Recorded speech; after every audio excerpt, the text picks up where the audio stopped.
It's time to level up. Level up करने का समय आ चुका है और इसको करने के लिए हम लाए एक 60 डेज का चैलेंज, जिसमें हम अगले 60 दिनों में ग्राफ्स को बिल्कुल बेसिक लेवल से एडवांस लेवल तक सॉल्व करेंगे और वहीं हम डायनेमिक प्रोग्रामिंग को भी बेसिक्स लेवल से एडवांस लेवल तक सॉल्व करेंगे। यह जान लीजिए कि भैया जब भी आप प्लेसमेंट में बैठोगे तो भैया 70 to 80% क्वेश्चंस इन्हीं दो टॉपिक से आते हैं। इससे पहले हम एक अपना 180 हार्ड डे का चैलेंज करा है, जिसमें हमने मंडे टू फ्राइडे वीडियोस डाली थी और अभी तक हम उसमें 125 से ज्यादा वीडियोस डाल चुके थे। फिर उस जर्नी में हमारा जो गोल था पूरे डीएसए को कवर करना था, लेकिन हमारा पूरा डीएसए कवर नहीं हो पाया और मैं फेल हो गया उस जर्नी में। लेकिन उस जर्नी में बहुत कुछ बच्चों ने सीखा, काफी बच्चे कंसिस्टेंट रहे उस जर्नी में। कुछ बच्चों को इंटर्नशिप लगी, कुछ बच्चों की प्लेसमेंट भी लगी और कुछ बच्चे ऐसे भी हैं जो अभी भी अपनी जर्नी को कंटिन्यू रख रहे हैं। लेकिन एक मेजॉरिटी ऑफ पोर्शन बच्चे ऐसे भी हैं जिन्होंने उस जर्नी को छोड़ दिया।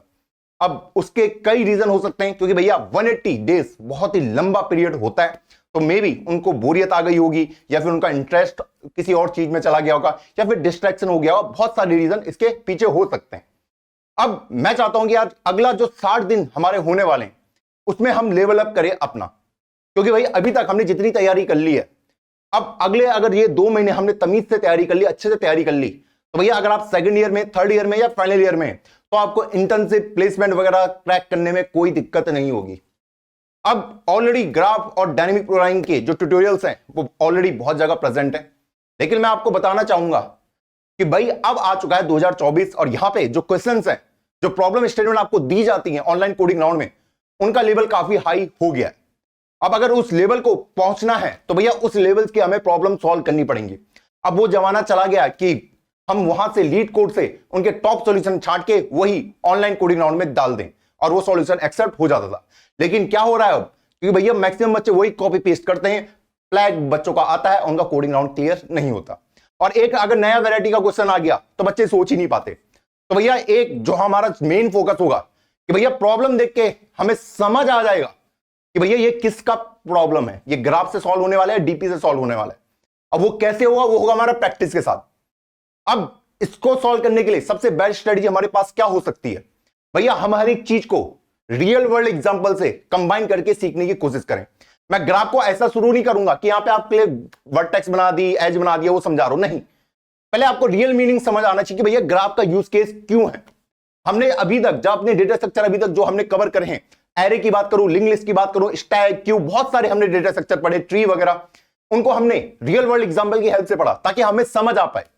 वरना आपको क्या होगा, वरना आप उसी कैटेगरी के लोगों में चले जाओगे जो कहेंगे कि भैया डेवलपमेंट में डीएसए का यूज नहीं होता। नहीं होता है, आपको यूज करना नहीं आता, क्योंकि आपको पता नहीं है भैया फ्रेमवर्क वगैरह, ऑपरेटिंग सिस्टम वगैरह ये कैसे क्रिएट हुए हैं, यहां पे क्या कौन कौन से डेटा स्ट्रक्चर यूज हुए हैं, इसलिए आप मात खा जाते हैं।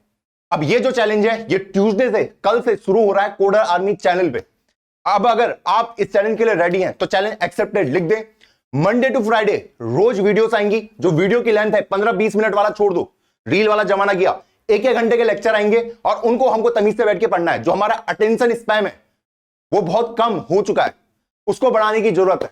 मैं ये दावा कह सकता हूं, जो स्टूडेंट्स कोडर आर्मी से पढ़ रहा है उसको कभी भी कोई फीचर टेक्नोलॉजी पढ़ने में कोई दिक्कत नहीं होगी, क्योंकि उसके एक तो बेसिक लेवल क्लियर है, उसे बेसिक चीजें आसानी से आती हैं और उसने एडवांस लेवल चीजें भी पढ़ ली हैं। लेकिन उससे इंपॉर्टेंट चीज जो उसके अंदर है डिसिप्लिन, कि वो बैठ के 1 घंटे का लेक्चर सुन सकता है। आजकल लोग 1 घंटे की मूवी नहीं देख पाते, सोचिए। तो 1 घंटा अगर हम पढ़ा पा रहे हैं बच्चों को और वो बच्चा बैठ के देख रहा है, तो सोचो उसके रिजल्ट किस लेवल पे जाने वाले हैं। अभी आपको एक एग्जांपल दूंगा अपने एक फ्रेंड्स का। मेरा एक फ्रेंड था, हमने बीटेक साथ में किया और मैं बीटेक पास आउट हो गया था 2020 में।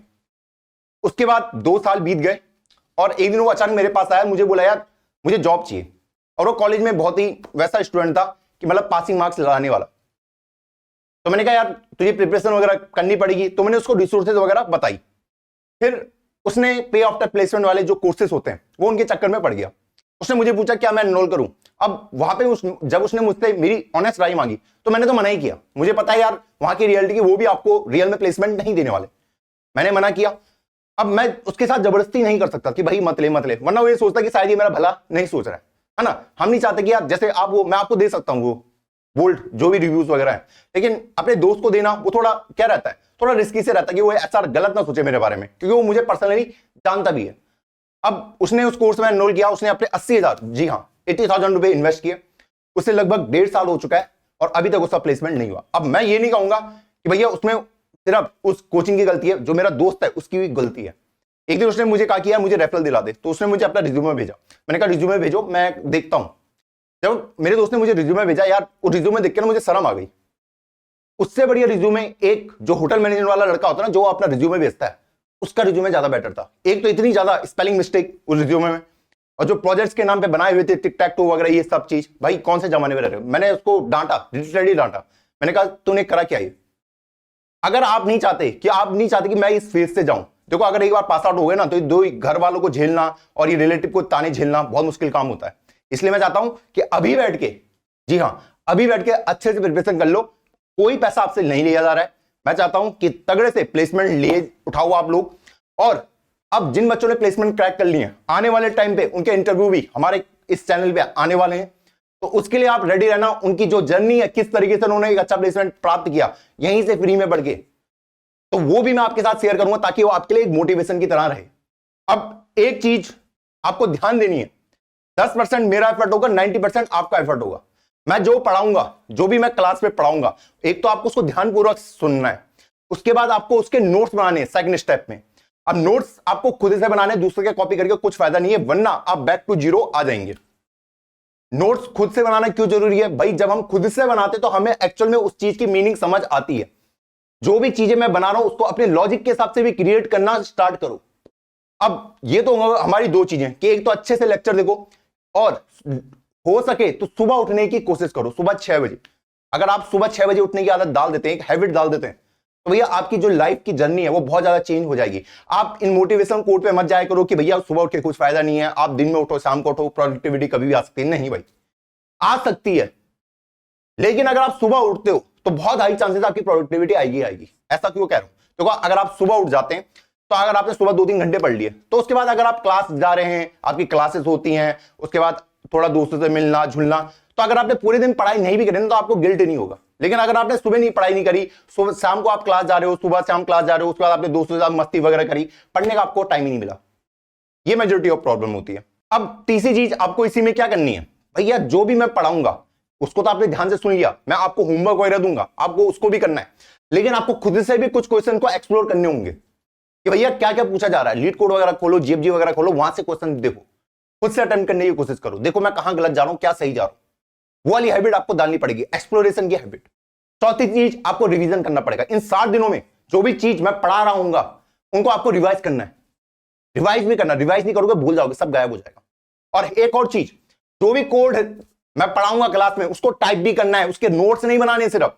अगर आप कोड नहीं लिखोगे तो कोई फायदा नहीं है, आपको कुछ पता नहीं चलेगा आप कहां मिस्टेक कर रहे हैं।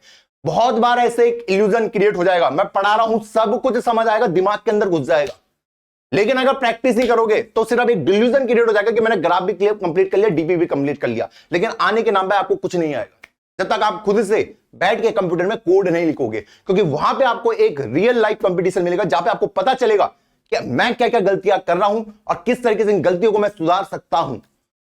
और पांचवी चीज, जो भी आप सीख रहे हैं इन 60 दिन का जो चैलेंज है, इसको आपको रेगुलर अपडेट डालना है लिंक्डइन के ऊपर कि आज मेरा डे 1 था तो इस दिन मैंने क्या सीखा, डे 2 था आज मैंने क्या सीखा, डे 3 था आज मैंने क्या सीखा। इससे क्या होगा कि भैया आपकी जो प्रोफाइल है अगले 2 महीने में एक उसको अच्छी खासी रीच मिलना स्टार्ट हो जाएगी, और शायद आप रिक्रूटर के नजर में भी आ सकते हैं, तो आपको डायरेक्ट रेफरल भी मिल सकता है। क्योंकि मैक्सिमम बच्चों का जो अल्टीमेट गोल है वो इंटर्नशिप पाना और प्लेसमेंट पाना ही है।